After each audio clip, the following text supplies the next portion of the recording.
Why everyone feels exhausted, and why it wasn't always like this. Why does it feel like everyone is running on empty? You wake up already tired, you push through the day tired, you come home tired. And it's not just you, your co-workers talk about it, your friends joke about it, your family complains about it. Everyone feels drained. But here's the uncomfortable truth. This is not normal. Our grandparents worked harder than we do. Manual labor, long hours, physical exhaustion. And yet, they still had energy to talk at night, to play with their kids, to laugh, to love, to live. So what changed? It wasn't work, it was stimulation. The real problem. The moment you wake up, your brain is attacked. Notifications, messages, emails, news, social media. Before you even stand up, your mind has already processed more information than a human brain evolved to handle in hours, sometimes days.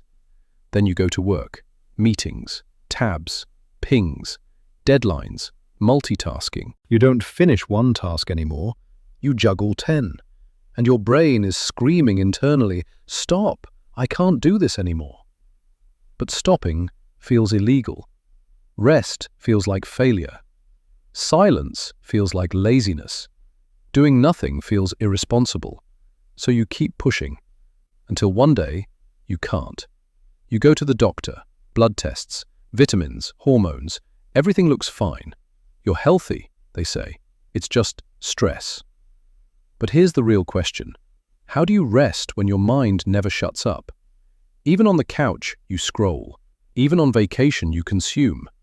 Even during rest, you stimulate. You haven't forgotten how to work. You've forgotten how to recover.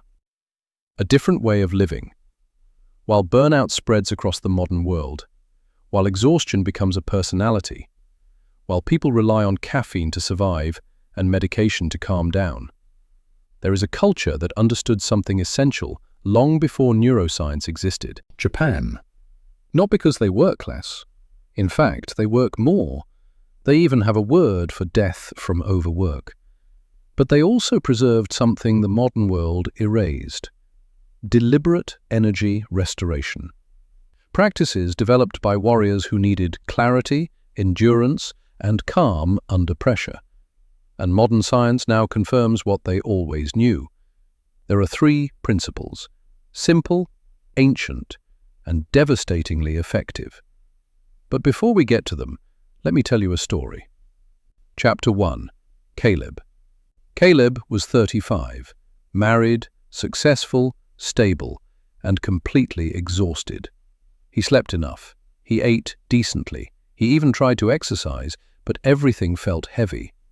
By mid-morning, his mind was already foggy. By afternoon, he relied on caffeine just to function. By night, he had nothing left. Not for himself, not for life, not even for his wife. When he got home, she tried to talk. He nodded, answered briefly, then disappeared into his phone. Not because he wanted to, because it required no effort. Scrolling didn't ask anything from him. Weeks passed like this. Then one night, his wife took the phone from his hand and said something that shattered him. "You're here, but you're not really here." She wasn't angry, she was scared. They wanted a future. But how do you build a future with someone who has no energy to live in the present? That was the night Caleb finally agreed to get help. Chapter 2. The Unexpected Doctor. The clinic was quiet, minimal, calm. The doctor didn't rush, didn't stare at a screen, didn't interrupt. She asked one question that changed everything. When was the last time you felt truly rested? Caleb searched his memory. Nothing. Then she asked another. When was the last time you did nothing at all? No phone, no sound, no distraction. Caleb laughed. Never. She nodded. That's the problem. Chapter 3. The Revelation. She explained something simple but profound.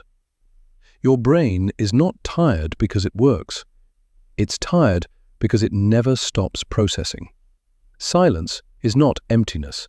Silence is maintenance. And for centuries, Japanese warriors protected 3 practices that preserved their energy. The 3 practices. 1. Seijaku, active stillness.